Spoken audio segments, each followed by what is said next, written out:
Punteriya ni Filipino softball player Leonas De Leon na makamit ang gintong medalya sa darating na 2025 Southeast Asian Games. Alamin ang paghahanda ng mga RP Blue Boys sa report ni Bernadette Tinoy. Ilang linggo na lang ang bibilangin kaliwat ka ng preparasyon ng isinasagawa ng mga National Sports Association o NSAs para makakolekta ng medalya sa darating na 2025 Southeast Asian Games ngayong December 9 hanggang 20 sa bansang Thailand. Bilang paghahanda sa ilalim sa 2 linggong training camp ang National Softball Team o RP Blue Boys sa bansang Japan. Ayon sa pitcher, outfielder at infielder na si Leonas De Leon, hindi nila palalagpasin ang pagkakataon para masungkit ang unang pwesto.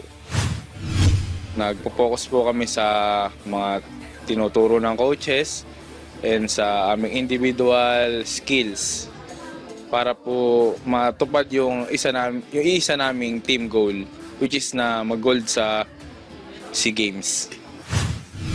Taong 2022 nang maging parte ng pambansang koponan si Leonas dahil na rin sa paghihikayat ng kanyang pamilya. Sa kabila ng kanyang Asia Cup at World Cup appearances, ibinahagi ng Tubong Bulacan na marami pa siyang kailangang ayusin sa kanyang paglalaro. Kailangan kong malaman yung part ng pitcher, ganun din po yung part ng outfield, and yun din pong infield. So medyo mahirap din po pero kailangan kayanin dahil yun po ang naka-assign sa akin as a player.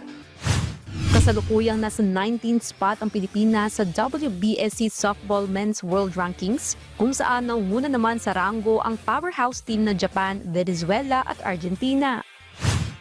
Maganda po ang nagiging progress ng softball dito sa Philippines dahil po lahat po ng mapa women's and men's dahil po tumataas po yung world ranking and nakikipagsabayan po tayo sa mga top countries in the world. Bernadette Tinoy para sa Tetang Pilipino, para sa Bagong Pilipinas.